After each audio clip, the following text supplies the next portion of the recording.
اعوذ باللہ من الشیطان الرجیم بسم اللہ الرحمن الرحیم اللہم صل علی محمد وآل محمد وعجل فرجہم وسہل مخرجہم واہلک اعداءہم اجمعین۔ وقال امیر المومنین علی بن ابی طالب علیہ السلام فی خطبۃ المتقین وفی صفات المؤمنین وصفات المتقین حزماً فی لینن۔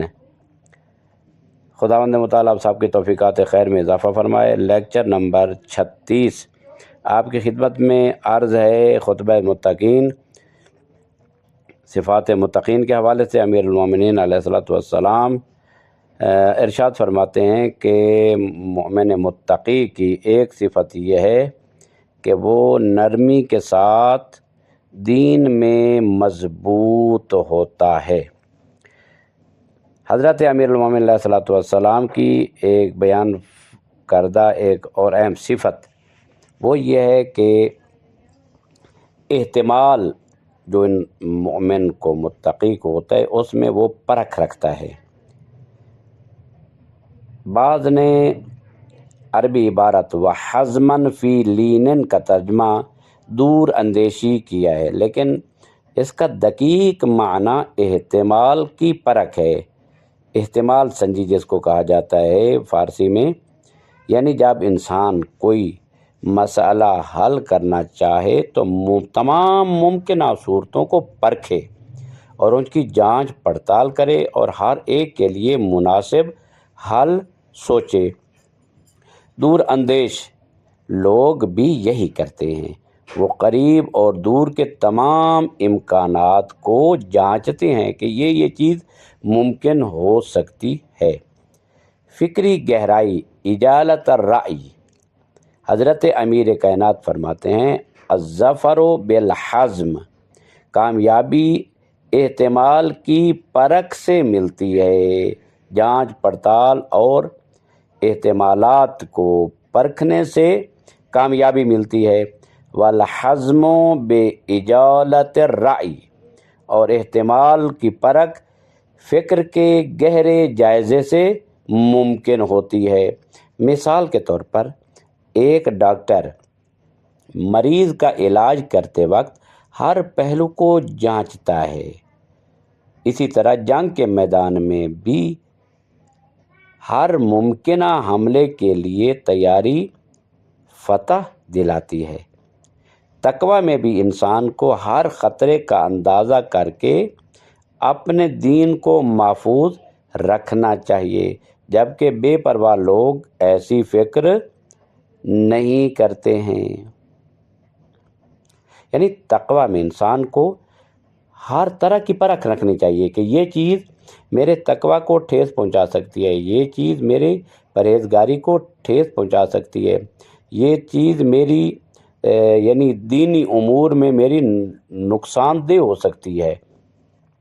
یہ مومن کے بہترین صفات میں سے ہے۔ مولانا رومی کی ایک نصیحت ہے حزم این باشد کہ نہ فریبت تورا چر بنوش و دام ہوئے این سرا۔ کیا مطلب؟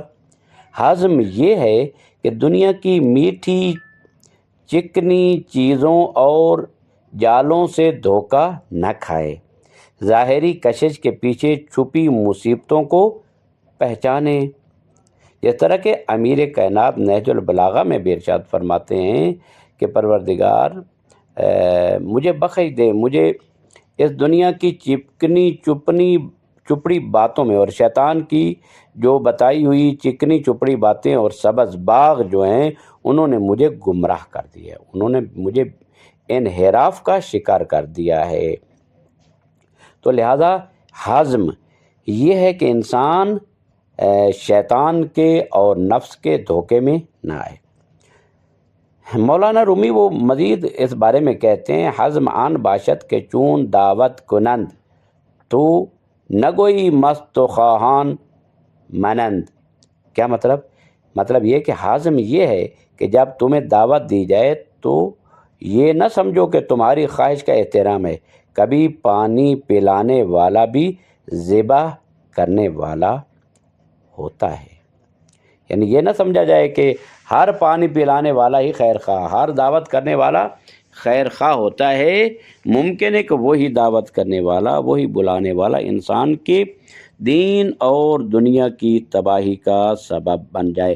لہذا المؤمن قیس، مومن قیس ہوتا ہے، مومن اور متقی وہ دور اندیش ہوتا ہے، وہ عقل مند ہوتا ہے، وہ دانا ہوتا ہے۔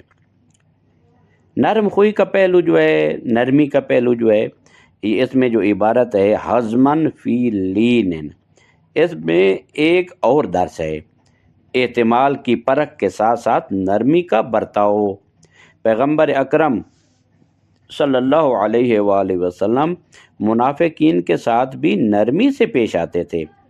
اللہ تبارک و تعالی ارشاد فرماتا ہے فَبِمَا رَحْمَةٍ مِّنَ اللَّهِ لِنْتَ لَهُمْ وَلَوْ كُنْتَ فَظًّا غَلِيظَ الْقَلْبِ لَانفَضُّوا مِنْ حَوْلِكَ، اے پیغمبر یہ اللہ کی رحمت ہے کہ تم ان کے لیے نرم ہو، اگر تم سخت دل ہوتے تو یہ تمہارے پاس سے بھاگ جاتے۔ انسان کو کیا ہونا چاہیے؟ نرم دل ہونا چاہیے، نرم طبیعت ہونی چاہیے، یعنی جس کو ہم اپنی زبان میں کہتے ہیں کہ بد اخلاق نہیں ہونا چاہیے۔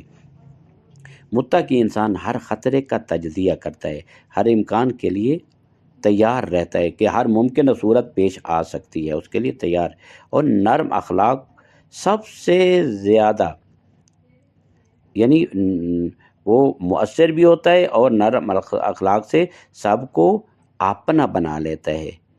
یہ حزم فی لینن کی حقیقت ہے کہ دور اندیش بھی ہوتا ہے لیکن نرم طبیعت ہوتی ہے۔ دور اندیشی اور نرم خوئی، اس کا لازمہ اکثر ایسا ہوتا ہے کہ دور اندیش یا محتاط افراد لوگوں سے میل جول میں غیر معمولی رویے اپناتے ہیں، جس کی وجہ سے ان کے ساتھ رہنا مشکل ہو جاتا ہے اور تکلیف دہ ہو جاتا ہے۔ مثال کے طور پر کچھ لوگوں کی دور اندیشی انہیں دوسروں کے بارے میں بدگمان بنا دیتی ہے، اور یہ بدگمانی ان کے رویوں میں خشکی لاتی ہے، تحقیر لاتی ہے کہ وہ دوسروں کو حقیر سمجھتے ہیں، خشک مقدس ہو جاتے ہیں اور تکلیف کا سبب بنتی ہے۔ کبھی یہ دوری حد سے زیادہ یا بے جا ہو جاتی ہے، جس کی وجہ سے انسان عمل کی صلاحیت کھو دیتا ہے اور اپنے فرائض سے پیچھے رہ جاتا ہے۔ اس لیے حضرت امیر المومنین علی بن ابی طالب علیہ السلام نے متقین کے صفات میں اس اہم نقطہ کی طرف اشارہ فرمایا کہ حزمن یعنی حزم دور اندیشی کو لین نرم خوئی کے ساتھ جوڑا ہے۔ ایک دور اندیشی اور دور اندیشی میں انسان کو نرم طبیعت ہونی چاہیے، یعنی متقی لوگ دور اندیش تو ہوتے ہیں لیکن ان کی دور اندیشی نہ تو انہیں خود پریشان کرتی ہے اور نہ دوسروں کو تکلیف دیتی ہے۔ وہ احتیاط کرتے ہیں مگر یہ احتیاط نفرت کا سبب نہیں بنتی ہے، بلکہ ان کی نرمی اور دور اندیشی کا امتزاج ایسا ہوتا ہے کہ اس سے دقت نظر اور پختہ رائے پیدا ہو جاتی ہے، جو خود اور دوسروں کے اعتماد اور اطمینان کا سبب بنتی ہے۔ یہی وجہ ہے کہ متقی افراد اپنی دور اندیشی اور نرم طبیعت کی وجہ سے لوگوں کی نظر میں مشاورت اور اعتماد کے مرکز بن جاتے ہیں۔ لوگ ان کو معتمد علیہ یعنی ایسے لوگ سمجھتے ہیں کہ کہتے ہیں کہ ہمارا ان کے اوپر اعتماد ہے اور ان سے مشورے لیتے ہیں، اور لوگ ان کو واقعاً عقل مند اور دانا اور دور اندیش سمجھتے ہیں۔ جیسا کہ نہج البلاغہ کے مشہور شاعر ابن میثم بحرانی فرماتے ہیں، یہی وہ عمدہ صفت ہے جو لوگوں کے ساتھ عدل پر مبنی رویے کو ظاہر کرتی ہے۔ نرم خوئی کی دو قسمیں ہیں، یعنی نرم طبیعت ہونا، اچھے اخلاق والا ہونا، اس کی دو قسمیں ہو سکتی ہیں۔ نرمی اور انکساری کے رویوں کو دو طرح سے دیکھا جا سکتا ہے۔ ایک ہے پسندیدہ نرمی، جیسا کہ قرآن کریم میں ارشاد رب العزت ہوتا ہے وَاخْفِضْ جَنَاحَكَ لِمَنِ اتَّبَعَكَ مِنَ الْمُؤْمِنِينَ، اور اپنا بازو ان مؤمنین کے لیے جھکا دو جو تمہاری پیروی کرتے ہیں۔ یہ پیغمبر اکرم کو خطاب رب العزت ہے۔ یہ وہ نرمی ہے جو ایمان اور حکمت پر مبنی ہے۔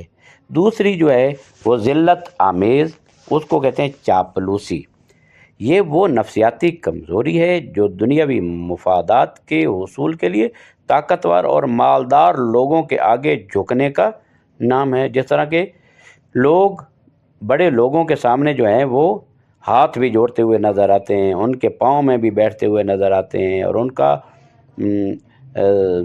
سلام کرتے ہوئے بھی نظر آتے ہیں، یعنی ان کی چاپلوسی اور ان کی خوشامد کرتے ہیں۔ اللہ تعالیٰ ارشاد فرماتا ہے ایبتغون عندہم العزہ فإن العزۃ للہ جمیعا، کیا یہ لوگ کافروں سے عزت طلب کرتے ہیں؟ حالانکہ تمام عزت صرف اللہ کے لیے ہے۔ ایسی نرمی نہ صرف مذموم اور قابل مذمت ہے بلکہ یہ دور اندیشی اور حکمت کے بالکل برعکس ہے، کیونکہ یہ بے مقصد اور عاقبت سے بے خبری ہوتی ہے۔ اس میں لوگ خوشامد کرتے ہیں اور اس کے سامنے وہ سامنے والی شخصیت ہوتی ہے، حالات نہیں ہوتے بلکہ شخصیت ہوتی ہے، لہذا اس شخصیت کے سامنے جھک کر وہ اپنی شخصیت اس کے قدموں میں گرا دیتے ہیں۔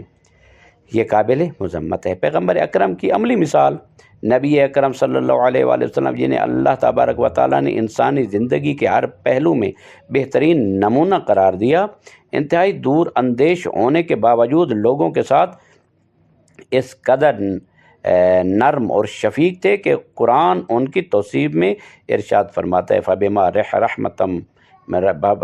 رحمت من اللہ لنت لہم ولو کنت فظا غلیظ القلب لانفضوا من حولک۔ پہلے بھی عرض کیا ہے یہ آیت کہ اگر معاذ اللہ نبی سخت دل ہوتے تو لوگ ان کے ارد گرد سے منتشر ہو جاتے اور تتر بتر ہو جاتے۔ امام باقر علیہ السلام نرم خوئی کی اہمیت بیان کرتے ہوئے فرماتے ہیں ان لکل شیء قفلا وقفل الایمان الرفق، ہر چیز کا ایک تالا ہوتا ہے اور ایمان کا قفل لوگوں کے ساتھ نرمی ہے، یعنی نرمی ایمان کی حفاظت کا ذریعہ ہے۔ جو شخص چاہے کتنا ہی دور اندیش کیوں نہ ہو، اگر وہ لوگوں کے ساتھ نرمی سے پیش نہیں آتا تو اس کا ایمان شیطانی وسوسوں اور منفی اثرات سے محفوظ نہیں رہ سکتا ہے۔ اس طرح وہ متقین کی جماعت سے محروم رہ جاتا ہے۔ لہٰذا امیر بیان کے اس قول میں انسان کو چاہیے کہ وہ دو چیزیں اپنائے، ایک تو دور اندیشی، وہ جو کہ مومن کا خاصہ ہے اور مومن کی صفت ہے، یعنی اس کا مطلب ہے کہ مومن سادہ نہیں ہوتا، اگرچہ لوگ اس کو سادہ سمجھتے ہیں، دقیانوسی سمجھتے ہیں، اور لوگوں کی نظر میں گویا کہ وہ عقل مند نہیں ہوتا ہے، لیکن مومن وہ ہے کہ جو تمام حالات پر نظر رکھے، موجودہ حالات پر بھی اور آنے والے حالات پر بھی نظر رکھے، سوچ و بچار کرے، غور و فکر کرے، احتمال کی پرکھ رکھے کہ کیا میرے لیے نقصان دہ ہو سکتا ہے اور کیا میرے لیے نفع مند ہو سکتا ہے، اور ساتھ جو ہے یہ بھی ہے کہ وہ لوگوں سے الگ تھلگ نہ ہو جائے، اور مثلا اگر وہ حالات کی پرکھ سے اس کو ایک چیز حاصل ہو گئی اور وہ مثلا ایک جگہ تک پہنچ گیا کہ اس کی دور اندیشی واقعا دور اندیشی ہے اور اس کو فائدہ ہو رہا ہے، تو اس کا مطلب یہ نہیں کہ وہ دوسروں کو کم عقل سمجھے اور ان دوسروں سے دور ہو جائے اور ان کو بے وقوف سمجھنے لگے، نہیں، بلکہ اس کی دور اندیشی سے دوسرے لوگ بھی فائدہ حاصل کریں۔ یعنی المؤمن ینظر بنور اللہ، یعنی مومن نور الہی سے دیکھتا ہے، یعنی جب دور اندیشی اس کے اندر آ جاتی ہے اور نور الہی کی توفیق جو اس کے اندر آ جاتی ہے اور اس سے کہ اس کو جو تجربات حاصل ہوتے ہیں اور فوائد حاصل ہوتے ہیں، اسے چاہیے کہ ان تجربات کو، ان فوائد کو دوسروں کی طرف منتقل کرے۔ ہمارے ائمہ اطہار علیہ السلام میں یہ باتیں بہت زیادہ ملتی ہیں۔ ہمارے ائمہ سے زیادہ دور اندیش کون تھا؟ کوئی بھی نہیں تھا۔ پیغمبر اکرم سے زیادہ دور اندیش کون تھا؟ کوئی بھی نہیں تھا۔ یعنی اگر اس کائنات میں اگر کہا جائے تو یقیناً 100% یہ بات صحیح ہے، 100% ٹھیک ہے کہ اس دنیا میں یعنی کامیاب ترین انسان جو ہیں وہ پیغمبر اکرم صلی اللہ علیہ وآلہ وسلم ہے۔ اس لیے تو پروردگار عالم نے فرمایا لقد کان لکم فی رسول اللہ اسوۃ حسنہ، یعنی رسول اللہ کی زندگی تمہارے لیے اسوہ حسنہ ہے، یعنی رسول اللہ کی زندگی ہر لحاظ سے ہمارے لیے نمونہ عمل ہے۔ اس میں ایک چیز یہی بھی آ جاتی ہے، یعنی دور اندیشی اور نرم طبیعت کا ہونا۔ پیغمبر اکرم صلی اللہ علیہ وآلہ وسلم کفار اور مشرکین کے سامنے بھی نرم طبیعت رکھتے تھے، لیکن دور اندیشی ان کی تھی۔ وہ جنگی اعتبار سے مستحکم اور مضبوط حکمت عملی رکھنے والے تھے، اور اس میدان میں اشداء علی الکفار رحماء بینہم تھے، یعنی اس دور اندیشی میں اپنے جو جنگی حکمت عملی ہے اس کو اپناتے تھے اور اس میں وہ سخت تھے، لیکن باقی اخلاق حسنہ کے اعتبار سے وَإِنَّكَ لَعَلَىٰ خُلُقٍ عظیم، پیغمبر اکرم سے زیادہ کوئی خلق عظیم کا مالک نہیں ہو سکتا ہے۔ اور انہی کے پرتو اور ان کے سائے میں امیر المومنین اور ان کے اولاد امجاد اور ان کے ائمہ اطہار جو ان کے فرزندان ہیں، اور حضرت صدیقہ طاہرہ، یہ تمام ہمارے لیے عملی نمونے ہیں دور اندیشی کے بھی۔ اور کیا کہنے دور اندیشی امیر المومنین کی، کہ اسلام کو کس طرح بچایا، یعنی امیر المومنین جیسا کوئی شجاع تاریخ میں تھا ہی نہیں۔ پیغمبر اکرم کے بعد اگر کوئی شجاع ترین انسان اس کائنات میں تھا تو کون تھا؟ وہ علی اشجع العرب۔ علی تمام عرب سے شجاع تھے، لیکن شجاع ہونے کے باوجود ایسی حکمت عملی اپنائی اور اس طرح کی دور اندیشی ان کے اندر تھی کہ انہوں نے دین اسلام کی حفاظت بھی کی، اگرچہ وہ ظلم و ستم جو دین کو نقصان پہنچا سکتے تھے وہ اپنے اوپر ڈھائے، یعنی اپنے اوپر لے لیے، لیکن دین اسلام پر آنچ نہ آنے دی۔ اسی طرح امام حسن مجتبیٰ ہیں، یعنی انہوں نے مخالف سے صلح کر کے تشیع کو بچایا، دین محمد و آل محمد کو بچایا، اور آج دین ہمارے پاس جو موجود ہے اور اس آب و تاب کے ساتھ اور اس تابناکی کے ساتھ، وہ ائمہ اطہار علیہ السلام کی دور اندیشی کا نتیجہ ہے۔ لہذا اسی طرح امام حسین علیہ السلام ہیں یا دیگر ائمہ اطہار علیہ السلام ہیں، ان سے زیادہ شجاع کوئی بھی نہیں تھا، لیکن انہوں نے دور اندیشی اور حکمت عملی کے ذریعے اور اپنے اخلاق کریمہ کے ذریعے دین کی حفاظت کی اور دین کے شجر کو اس طرح آبیاری کی کہ آج ایک تناور درخت کی شکل میں جو پورے عالم اسلام کو پھل دے رہا ہے اور سایہ دے رہا ہے اور استفادہ ہو رہا ہے اس سے، آج وہ شجر اسلام ہے کہ جس کی آبیاری دور اندیشی، حکمت عملی اور اخلاق کریمہ کے ذریعے انجام پائی ہی۔ امید ہے ہمارے لیے بھی ائمہ اطہار علیہ السلام کی یہ روش اور یہ طریقہ یہ قابل عمل ہوگا، اور ہمارے لیے اسوہ اور نمونہ ہے کہ ہم اس کو اپنائیں اپنی زندگی میں اور دور اندیشی سے کام لیں، اپنے تمام امور میں دور اندیشی سے کام لیں۔ اور اگر ہمارے امور میں ہمیں سمجھ نہیں آ رہی تو جو لوگ اچھے عقل مند اور سرکردہ افراد ہیں ان سے مشورہ لینے اور ان سے استفادہ کرنے میں بھی کوئی حرج نہیں ہے۔ لا ظہیر کل مشاور، یعنی مشورت کے ذریعے انجام پانے والے عمل سے زیادہ مضبوط کوئی عمل نہیں ہوتا۔ لہذا بہت بڑا مددگار مشاور ہوتا ہے، اور مشورت انسان کی بہت بڑی مددگار ہوتی ہے۔ لہذا دور اندیشی کو ہاتھ سے نہ جانے دینا یہ بہت بڑی بات ہے، اور انسان کو چاہیے کہ وہ اخلاق حسنہ کو بھی اپنے ہاتھ سے نہ جانے دے۔ وصلی اللہ علی محمد وآلہ الطیبین الطاہرین المعصومین۔ اللہم عجل لولیک الفرج والعافیۃ والنصر واجعلنا من خیر اعوانہ وانصارہ والمستشہدین بین یدیہ۔